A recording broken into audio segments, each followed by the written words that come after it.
this is Laura Alford. This video is going to be on weights and centers.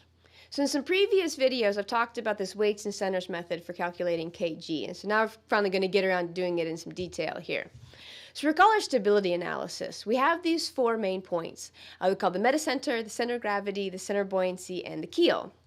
These give us these various lengths that we need for our stability analysis, the most important one being GM. That's what we're trying to get to, which is the metacentric height.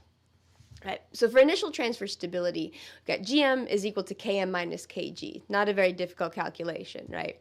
Km we get from ship geometry, and Kg we get from ship loading.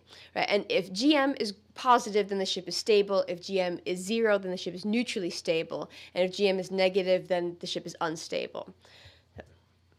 Kg, we're going to calculate specifically using this weights and centers method.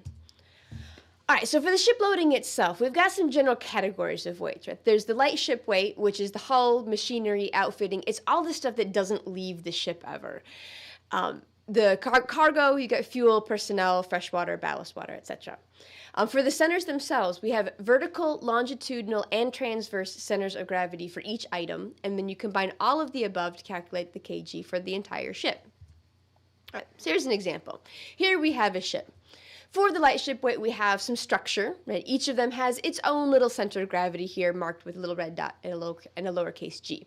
So you've got structure, you've got some machinery, some outfitting, some cargo, fuel. I've got some ballast water in here, some fresh water for drinking. You got some stores, you got some more stores, you got some even more stores, and you got some personnel, right? And now your ship looks like it has some sort of horrible disease. But if you take all those together, and then that gives you the total ship weight, and the total ship weight is going to act through the overall center of gravity, G.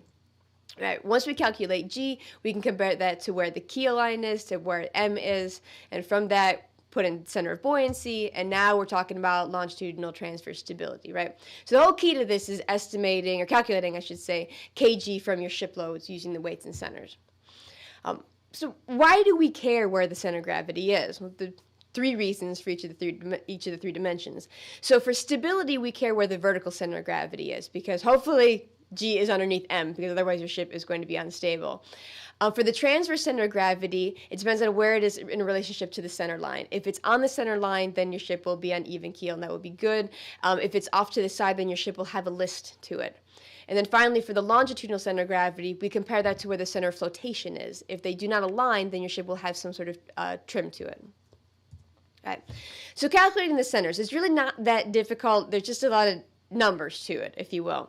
So the weight of the ship times the length to the overall center of gravity, kg, is equal to the sum of all the individual weights times their length to the center of gravity. And it's the same calculation here, whether they're talking about kg or tcg or lcg. Right, for this here, I'm going to use capital letters are going to refer to the overall ship characteristics, and lowercase letters are for all of the individual things that we're talking about. Here. Then to find the lengths of the CGs, so like kg, tcg, and lcg here, it is a weighted average, is all it is. So you take the sum of all the individual weights times their length to the CG, and then you divide it by the total weight of the ship. So here's a quick example. All right, we go back to our equation here. We need to find these three things, all right, to get kg.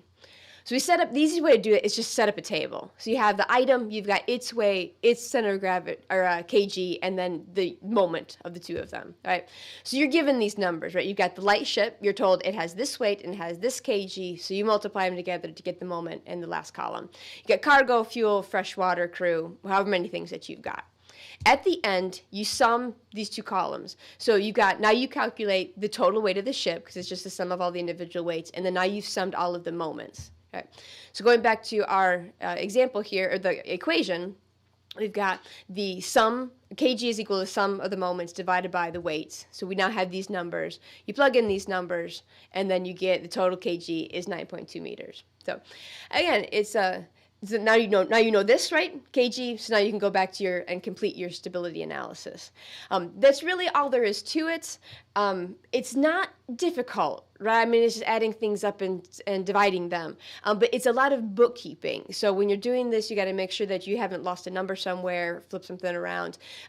Each of those sections in the little table that I showed was itself a weights and centers calculation, right? So the light ship has a whole bunch of stuff within it. Cargo would be all, all up and down the ship. And so again, you keep building on this. You do weights and centers, and you get an overall one. And then if you get an overall one, then you can work from there. But this process is the same. Like I said, not difficult, just a lot of numbers. Anyways, hopefully this helps. As always, thank you for watching.